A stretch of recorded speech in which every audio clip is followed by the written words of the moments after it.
जनाबे वाला पाकिस्तान दे विच जिहड़ी गर्मी है वो हौली हौली वधदी जा रही है। दर्जा हरारत हथ नहीं आंदा पिया। इसी तरह आज़ाद कश्मीर दे विच भी जिहड़ा सियासी दर्जा हरारत है उन्होंने तो बंदा हथ ला ही नहीं सकता क्योंकि हाथ ही सड़ जाएगा।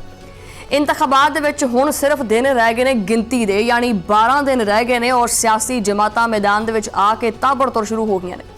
राबता मुहिम जिहड़ी है वह भी शुरू हो गई है और इंतखाबी मुहिम जिहड़ी है धूड़ो धूड़ जारी है। पीपल्स पार्टी के चेयरमैन बिलावल भुट्टो जरदारी जिहड़े ने वो वादी दे विच पहुंच चुके हैं।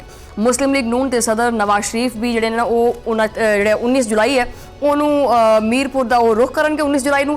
लेकिन इस सारे दे दरम्यान जिहड़ा ना बहुत वड्डा सवाल आया है। सवाल की है कि आज़ाद कश्मीर दे विच जो सूरत हाल चलती पई है इहदे करके पुरअमन इंतखाबात ये वाकई हो सकणगे जिहड़े हालातों वाकई चलते पे है, या कि इंतखाबी अमल नूं सबोताज करन दी जिहड़ियां साजिशां ने वो बनाईयां जांदियां पईयां ने।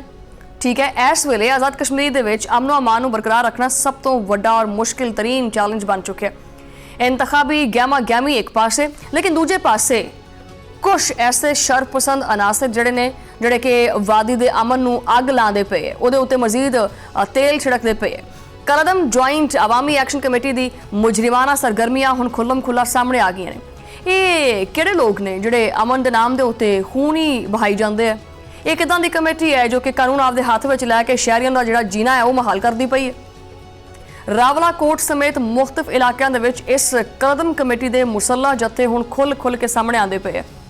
जो उन्होंने मजमूम सियासी अजाइम नाकाम होंगे है तो उन्होंने सिक्योरिटी फोर्सिस, कानून नाफिज करने वाले इदारे और जोड़े मासूम शहरी ने उन्होंने उत्ते हमले शुरू कर दिते। ये सरासर गद्दारी और दहशतगर्दी है। पिछले दिनों के विच रावला कोट के जो कुछ होया उन्हें इस पूरे मुल्क नूं हिला के रख दिता है। इन्हां मुसलिया जिहड़े जत्थे हैगे ने इन्हां दी फायरिंग दे करके रेंजर्स का एक जवान शहीद होया और एक जख्मी होया। बलोच के इलाके दे विच फायरिंग दे जिहड़ा ना वो करके एक पुलिस कांस्टेबल नूं बेदर्दी नाल जिहड़ा ना वो शहीद किया गया, जबकि 8 पुलिस एहलकार शदीद जख्मी होए। फायरिंग की जद विच आकर FC का एक एहलकार और महकमा PWD के 2 मुलाजमीन भी जख्मी हो गए। की सिक्योरिटी फोर्सिस के उत्ते इस तरह बुज़दिलाना हमले किसी अवामी तहरीक का हिस्सा हो सकते हैं? हरगिज़ नहीं। ये तो बराह रास्त और रियासत की रिट नूं चैलेंज करने की कोशिश है। जो पुलिस ने इन्हां बुज़दिलाना कार्रवाइयां तो बाद अमनो अमान कायम रखने वास्ते पेशकदमी की तो इन्हां मुसला जिहड़े जत्थे हैगे ने उन्होंने पुलिस के उत्ते ऑटोमैटिक हथियारों के नाल जिहड़ा ना वो फायरिंग शुरू कर दी और गोला बारूद नाल हमला कर दिता। पुलिस की मदद वास्ते रेंजर्स की जिहड़ी नफरी है मौके पर पहुंची तो उन्होंने इन्हां शरपसंद अनासर ने कानून नाफिज करने वाले इदारियां उत्ते भी जदीद हथियारों के नाल गोलाबारी की, बल्कि खुद साख्ता धमाका खेज जिहड़ा मवाद है ना वो भी इस्तेमाल किया गया। हुण गल इत्थे यह है भी जिहड़े ये हथियार इस्तेमाल होंदे पे ने ये आंदे कित्थों पे ने, इन्हां दी फंडिंग कौन करदा पिया? ये सवालात हर मुहिब्बे वतन कश्मीरी जिहड़ा ना वो पुछदा पिया, उहदे ज़हन च उठदा पिया। आज़ाद जम्मू कश्मीर दे सैकटरी दाखिला ने प्रेस कॉन्फ्रेंस दे विच इन्हां सारे जिहड़े भयानक किस्म दे हकाइक सी उन्हां दे उत्तों पर्दा चक कीता। उन्होंने वाजे किया है कि एक कदम एक्शन कमेटी गुज़श्ता कोई 38 दिन हो गए ने उहदे विच वादी दा अमन है वो तबाह करने दे विच और मामूलात जिंदगी नूं मुअत्तल करने दे विच मसरूफ है। इन्हां शरपसंदां दे कोले जदीद तरीन खुदकार हथियार और बारूदी मवाद भी मौजूद है। हुण तां वक्त आ गया कि इन्हां दे खिलाफ फैसला कुन कार्रवाई की जाए। वादी दे अवाम नूं इन्हां जिहड़े शरपसंद हैगे ने इन्हां दे रहमो करम दे उत्ते नहीं छड़िया जा सकदा। इसी वास्ते हुण सिक्योरिटी फोर्सिस का जो ऑपरेशन है वो नागुज़ीर हो चुके हैं। अफसोस तो इस गल के उत्ते है कि ये बुज़दिल जिहड़े नूं आपदी बका वास्ते मासूम तुलबा, खवातीन और बच्चों नूं इंसानी टाल के तौर पर इस्तेमाल करते हैं। कि कोई पुरअमन जिहड़ी तंजीम है वो मासूम बच्चों नूं जिहड़ा ना वो गोलियां दे सामने खड़ा कर सकदी? सैकटरी दाखिला के मुताबिक जदों तक सारियां जिहड़ियां शहरां हैगियां ने उन्हां नूं मुकम्मल तौर पर क्लीयर नहीं ना करदे उदों तक ऑपरेशन ये जारी रहेगा। इन्हां दी तरफ तो भारी हथियार और बारूदी मवाद इस्तेमाल इन्हां दे नाम निहाद पुरअमन बयानिया की मुकम्मल नफी भी करता है। ये पुरअमन नहीं है बल्कि तरबियत याफ्ता दहशतगर्दां का ग्रोह है। दूजे पासे IG पुलिस के तर्जुमान ने दस्सिया है कि कलअदम कमेटी के कारिंदे जिहड़े ने वो कोटली और तराड़खल शाहरा जिहड़ी हैगी है मुख्तलिफ मकामात के उत्ते रुकावटां खड़ियां कर दित्तियां ने। सड़कां बंद होने के करके जिहड़ी ट्रैफिक है वो चलदी नहीं पई। आम शहरियां नूं बदतरीन सफरी मुश्किलां का सामना भी करना पैंदा पिया और सब तो वध के की है रोज़मर्रा इस्तेमाल दी ਜਿਹੜੀਆਂ ਅਸ਼ੀਆ ਜ਼ਰੂਰੀਆਂ ਨੇ ਅਦਵਿਆਤ ਹੋ ਗਈਆਂ, ਦਵਾਈਆਂ ਹੋ ਗਈਆਂ, ਖੁਰਾਕ ਜਿਹੜੀ ਹੈਗੀ ਹੈ ਉਹ ਵੀ ਰੁਕੀ ਪਈ ਹੈ, ਉਹਦੀ ਤਰਸੀਲ ਉਹਦਾ ਆਣਾ ਜਾਣਾ ਰੁਕਿਆ ਪਿਆ। ਕੀ ਇਹ ਲੋਕਾਂ ਦੇ ਹਕੂਕ ਦੀ ਜੰਗ ਹੈ ਜਾਂ ਆਵਾਮ ਦੀ ਭੁੱਖ ਮਾਰ ਦੀ ਜੰਗ ਹੈ ਜਾਂ ਉਹਨਾਂ ਨੂੰ ਭੁੱਖ ਨਾਲ ਮਾਰਨ ਦੀ ਸਾਜ਼ਿਸ਼ ਹੈ? ਆਵਾਮੀ ਮੁਸ਼ਕਲਾਤ ਨੂੰ ਦੇਖਦੇ ਹੋਏ ਕਾਨੂੰਨ ਨਾਫਜ਼ ਕਰਨ ਵਾਲੇ ਇਦਾਰਿਆਂ ਨੇ ਕੋਟਲੀ ਤਰਾੜਖਲ ਸ਼ਾਹਰਾ ਦੇ ਉੱਤੇ ਵੱਡਾ ਕਲੀਅਰੈਂਸ ਆਪਰੇਸ਼ਨ ਸ਼ੁਰੂ ਕਰ ਦਿੱਤਾ ਹੈ।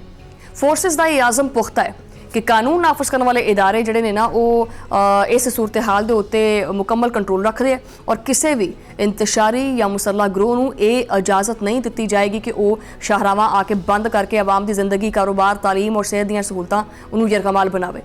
इस कशीदा सूरत हाल के करके ये बावजूद सियासी सरगर्मियां भी चलदियां पईयां ने।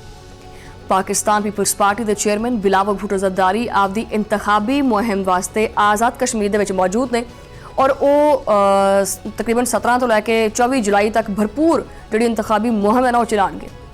दौरे तो पहले उन्होंने JJI के जोड़े सरबराह ने मौलाना फजल रहमान उन्होंने नाल टैलीफोन के उत्ते रबता भी किया और दोनों रहनुमावां ने आज़ाद कश्मीर की हड़ताल और जी सूरत हाल चलती पई है, जी कशीदा सूरत हाल है, ये उत्ते गहरी तशवीश का भी इजहार किया। उन्होंने इस बुहरान तो निबड़न वास्ते मुश्तरका तौर के उत्ते हिकमत अमली बनाने के उत्ते भी इतफाक किया।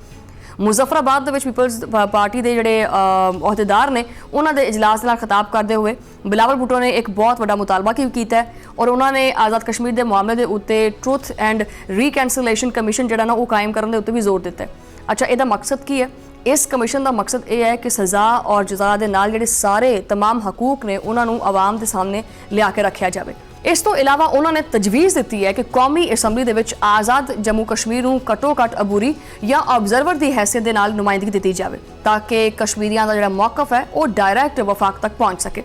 उधर दूजे पासे जमात इस्लामी ने भी मामले नूं हल करने वास्ते अपना एक कदम चुक लिया। उन्होंने आज़ाद कश्मीर की मौजूदा सूरत हाल के उत्ते एक अमन जरगा तश्कील दे दिता है। इस जरगे की सरबराही लियाकत बलूच करेंगे और ये अमन जरगा जोड़ा है वो सदर, वज़ीर आज़म, सिक्योरिटी हकाम, सियासी जमात और जॉइंट एक्शन कमेटी के नाल मुलाकातां करके अमन की बहाली की कोशिश करेगा। लेकिन सवाल ये है कि कानून जो ना वो हथ में लैन वाले जोड़े है ने उन्होंने नाल मुज़ाकत हो सकते और अगर हो गए तो ये मुज़ाकत कामयाब हो सकते।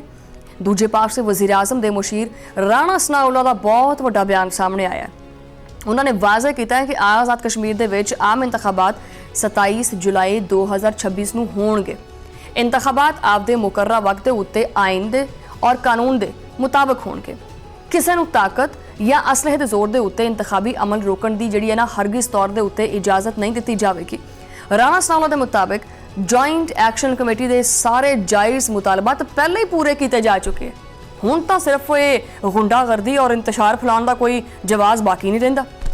तां सुन ले जिहड़े भी शरपसंद हैगे ने उन्होंने सरप्रस्त भी वो सुन लैन कि आज़ाद कश्मीर के गयूर अवाम सिक्योरिटी फोर्सिस के नाल खलोते ने। गोलियां और बंबां के जोर के उत्ते वादी का अमन तबाह करने वालियां दे जिहड़ा ना वो आसे पासे घेरा तंग करता है और भजन का राह नहीं मिलेगा। कानून की लाठी जी बड़ी बेआवाज़ होंगी है, हुण ये लाठी इन्हां शरपसंदां दे उत्ते वरसेगी और वरसन नूं तैयार होई पई है।